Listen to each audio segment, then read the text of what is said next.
Y la experta en el tema es la doctora Lilia Giraldo. Liliana Giraldo, perdón, doctora, que es doctora en Ciencias de la Salud Colectiva por la UAM y es investigadora en Ciencias Médicas por el Instituto Nacional de Geriatría. El próximo martes 15 de junio, el próximo martes 15, será el Día Mundial de la Toma de Conciencia del Abuso y Maltrato en la Vejez.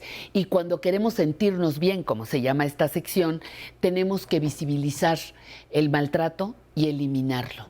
Tenemos que darnos cuenta del maltrato y eliminarlo. Liliana, muchísimas gracias por estar aquí. Ya te andaba cambiando el nombre.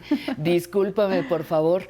Pero hablemos de la importancia de este día, Día Mundial de la Toma de Conciencia. Sí, Pati, muchas gracias por la invitación.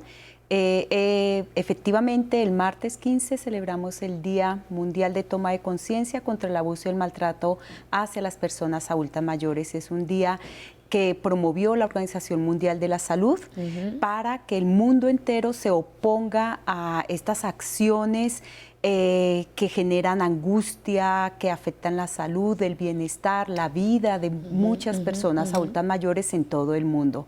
Entonces, es para que nos manifestemos y nos opongamos a esos abusos, al maltrato, a la violencia, al abandono, pero también a la discriminación. Claro.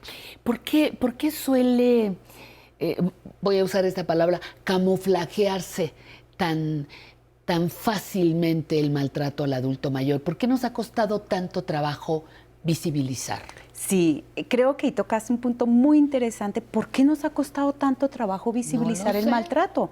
O sea, efectivamente es la última forma de maltrato que es reconocida tanto en el campo de la investigación como en el campo de la política pública y también de la toma de conciencia. La última forma de violencia y de maltrato que se reconoce. Se reconoció primero el abuso hacia los niños, el maltrato hacia las mujeres y la violencia familiar global. Y el maltrato hacia las personas adultas mayores, pues todavía está como medio irreconocible. Y te voy a decir algo que no lleva la intención de ofender a nadie, pero se reconoció primero el de las mascotas, el de los animales. Sí. Con todo el respeto que me merecen las mascotas y los animales, pero dices, es que estamos en el último del último renglón de ocupaciones, ¿no? Sí, probablemente puede ser porque hacía algunos años no había tantas personas adultas mayores. Entonces, dado que se incrementa el envejecimiento de las poblaciones, entonces se visibilizan muchos problemas que afectan a este grupo de la población y entre ellos el maltrato y el abuso y la violencia y la discriminación del cual son objeto. Entonces probablemente puede ser eso. Por otro lado, porque grupos activistas comienzan a reconocerlo también de una forma tardía, se podría decir, ¿no? Bueno, pero ya estamos en eso. Yo creo que estamos en eso y que haya un día de toma de conciencia hacia el abuso y el maltrato hacia este grupo de la población es muy importante y también en la Convención Interamericana para la Protección de los Derechos Humanos de las Personas Mayores se dedicó una buena parte de esta convención al tema del maltrato. Entonces es un instrumento vinculante que sin lugar a dudas va a contribuir a que en muchos países que firman esta convención, pues se elaboren políticas públicas para la prevención y la atención del maltrato. Y así allá iba mi pregunta. ¿Qué tienen que hacer los países, que tendría que hacer México, para seguir protegiendo o para proteger de mejor manera a las personas mayores de todos los tipos de violencia? Yo creo que tenemos que trabajar arduamente en este tema. Hemos realizado investigación en el Instituto Nacional de Geriatría, es un tema, es una línea de investigación que se desarrolla fuertemente y considero que tenemos ya datos, un diagnóstico de cómo se comporta este problema aquí en México y creo que el siguiente paso es realmente crear una política pública en contra del maltrato. O sea, hay políticas públicas de violencia en México y se ha adherido el grupo de personas adultas mayores, pero realmente necesitamos una política pública en donde haya una institución, en donde haya una serie de acciones, programas dirigidos a la prevención y a la atención del maltrato. Y eso tiene que ver en varias esferas, ¿no? Y se tiene que trabajar en varias esferas, en la esfera del conocimiento, de la sensibilización, de generar agencias especializadas para la atención de las personas que denuncian y protocolos de atención en diferentes instituciones en donde la persona adulta mayor va a estas instituciones y probablemente es el único lugar donde se puede visibilizar lo que está viviendo al interior de su casa. ¿Y cómo cambiamos, Liliana? Esta es la parte de políticas públicas, el Estado, etcétera.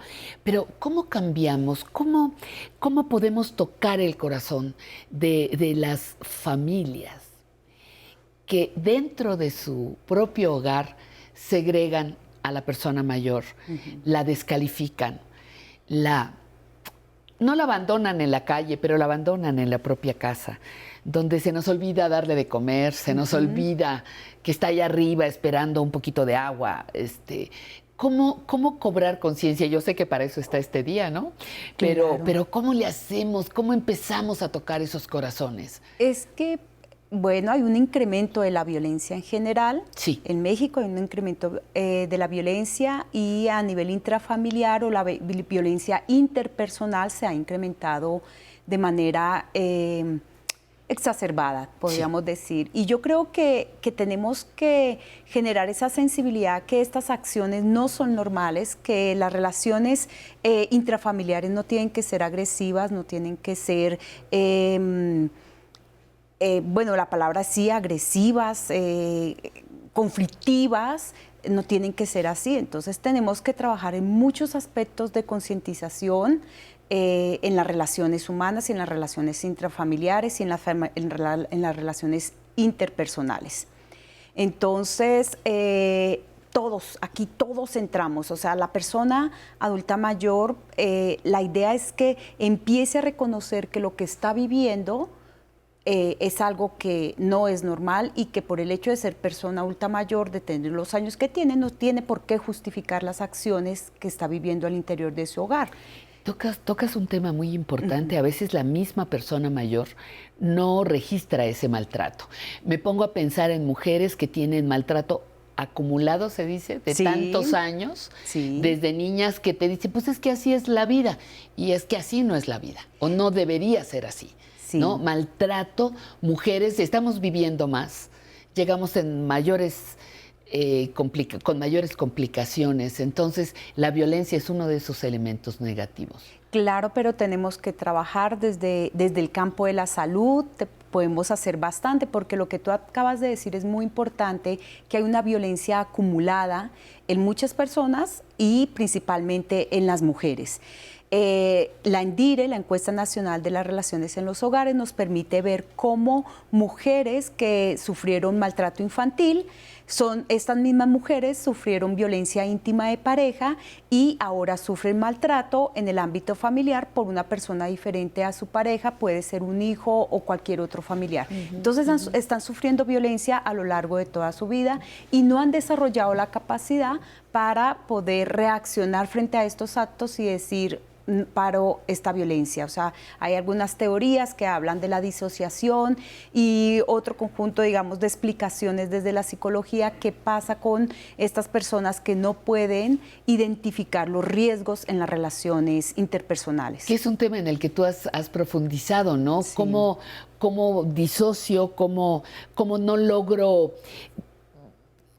la palabra que usabas era normalizar, ¿no? ¿Cómo no entiendo que eso no es normal, ¿no? ¿Por qué? Pues porque tengo una violencia acumulada, me pegaron de chica, me pegaron de casada, me pegaron de divorciada, me pegaron y llego a la vejez y digo, pues así es. Sí, pero entonces hay formas desde la salud de romper estas cadenas de violencia. O sea, sí se puede generar una conciencia en la mujer que esas acciones que está viviendo pues no son normales y que puede generar, o sea, puede parar eso pues de diferentes formas, claro está. ¿Hay algún país que haya logrado proponer algún programa o tienes alguna experiencia reconocida? Sí, efectivamente, sí hay programas, muchas intervenciones a nivel internacional existen para frenar la violencia y sobre todo desde la salud, ¿no? O sea, desde la salud mental. Sí, Me sí, estoy sí. refiriendo a la salud mental, cómo podemos hablar con las personas, concientizar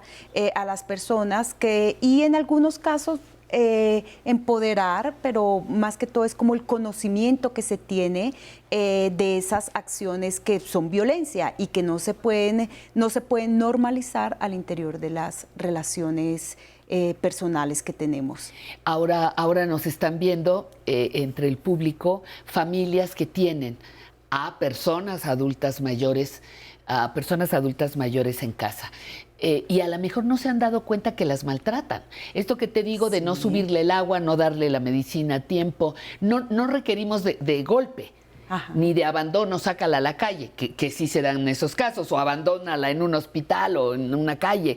Pero ¿con qué concluimos esta conversación? ¿Cómo los invitamos justamente a esa toma de conciencia? Es que mira, Pati, hay diferentes niveles, ¿sí? Desde algo como muy sutil de pronto no hacer valer las decisiones de la persona adulta mayor, hasta algo tan agresivo como puede ser una violencia física que puede poner en riesgo la salud de la persona mayor. Aunque todos los casos, casi todos los casos tienen efectos en la salud, tanto en la salud física como en la salud mental, o sea, psicológica.